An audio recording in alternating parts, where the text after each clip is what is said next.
आपने मुझे अभी तक सब्सक्राइब नहीं किया है तो सब्सक्राइब कर दीजिए, बेल आइकन घंटी को भी दबा दीजिए ताकि आपको नए से नए वीडियो देखने को मिल सके। आज मैं आपको हरछठ माता की कहानी सुना रही हूँ।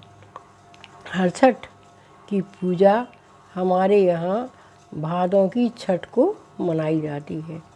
यह जो है शुक्ल पक्ष की छठ को होती है।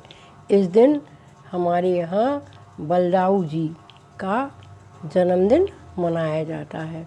बड़े धूमधाम से पूजा करते हैं और उस दिन हम लोग जो है हरछठ माता को पूजते हैं। सुनिए कहानी। एक ग्वालिन थी, बहुत अच्छी थी, बहुत पूजा पाठ करती थी, बहुत नियम धर्म से चलती थी। उसका एक छोटा सा 8-9 महीने का बालक था। वह सबके घर दूध दही देने जाती थी और उसके यहाँ गाय भी थी और भैंस भी थी। एक दिन उसने क्या किया कि गाय का और भैंस का दूध इकट्ठा किया और जल्दी जल्दी में ध्यान नहीं रहा कि आज जो है हरछठ है। हरछठ को दिन गाय का दूध नहीं खाते हैं, सिर्फ भैंस का दूध ही खाया जाता है। हमारे यहाँ कहते हैं कि भैंस का दूध पवित्र होता है, इसलिए हरछठ के दिन भैंस का दूध खाते हैं। इसलिए वह जल्दी जल्दी में भूल गई और उसने गाय और भैंस दोनों का दूध मिलाया और दोनों का दही मिलाया और जो है बाज़ार में जाके बेचने के लिए जाने लगी। तो एक जो है वहाँ पर किसान था, तो उसने किसान से कहा कि हमारा बेटा हम आपके पास लिटा जा रहे हैं और जा रहे हैं। किसान खेत जोत रहा था। किसान ने कहा लेटा लो भैया। तो उसने क्या किया कि बरिया के पेड़ के नीचे और अपने बालक को लिटा दिया और चली गई। तो किसान खेत जोतते जोतते भूल गया कि यहाँ पर जो है ग्वालिन का बेटा लेटा हुआ है और उसका हल जाके उसके पेट पे चला गया और उसका पेट फट गया और वह बच्चा मर गया। अब किसान भी वहीं बैठ के रोने लगा। ग्वालिन जब दूध दही दे के आई तो उसने किसान को रोते हुए देखा और अपने बेटे को मरा हुआ देखा, तो वह भी बैठकर रोने लगी। किसान बोला बहन रो मत, आज तुम ये बताओ कि कुछ गलती तो नहीं की तुमने।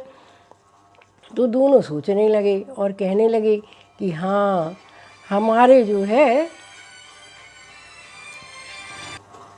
ग्वालिन भी सोचने लगी और किसान भी सोचने लगा और सोचते सोचते दोनों को ध्यान आ गया कि आज तो भादों की शुक्ल पक्ष की छठ है और आज तो भैंस का दूध खाया जाता है और आपने गाय। तो ग्वालिन को भी याद आ गया कि हाँ, आज तो कृष्ण पक्ष की छठ है और आज बलदाऊ जी का जन्मदिन है और मुझसे कितनी बड़ी गलती हो गई कि मैं सारे गांव में गाय और भैंस का दूध भी और दही भी मिला के बेच आई। उसने कहा क्या किया जाए। उन्होंने कहा एक काम करो, तुम सबको मना करके आ जाओ। तो उसने कहा ठीक है। तो वह दौड़ी दौड़ी गई और सबके घर घर गई और कहने लगी कि आज का दूध दही कोई नहीं खाना, आज का दूध दही कोई नहीं खाना, जो व्रत हो आज हरछठ वो दूध दही नहीं खाना, क्योंकि हमने जल्दी जल्दी में गाय और भैंस दोनों का दूध मिला दिया है।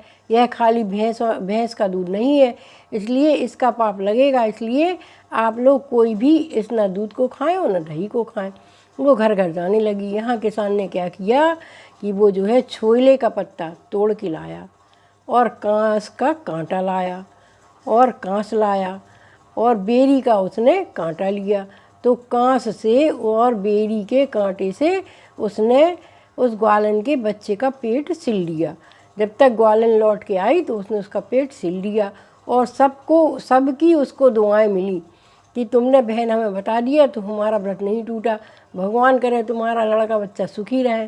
सारी ही जितने मोहल्ले की जितने गांव की औरतें थीं सब ने उस ग्वालिन को खूब हंसीसा और हरछठ माता को भी बड़ी खुशी हुई। तो हरछठ माता ने फिर से उसके बच्चे के में प्राण डाल दिए और जब तक वह लौट के आई तो उसका बच्चा रोने लगा। किसान भी खुश हो गया और उसका बच्चा भी स्वस्थ हो गया। हरछठ माता का किसी का व्रत भी नहीं टूट पाया। तो आज के दिन हमें सिर्फ और सिर्फ भैंस का ही दूध का उपयोग करना चाहिए। भैंस के गोबर से हमें लीपकर जो है जरिया छोइला और कांस, इन तीनों की हरचट माता को बनाकर और उनकी पूजा करना चाहिए। और 7 तरह के अनाज को, 6 तरह के अनाज को, 7 तरह के अनाज को भुंजवा कर और उसकी पूजा करना चाहिए। और एक दोने में मेवा और शक्कर भरना चाहिए। इस तरह से हमें हरचट माता को प्रसन्न करना चाहिए कि जिससे कि हमारे लड़का बच्चों की उम्र लंबी हो। इसीलिए हम यह दुआ करते हैं कि सभी माताओं के बच्चे, लड़का और लड़कियां हमेशा सुखी रहें। धन्यवाद।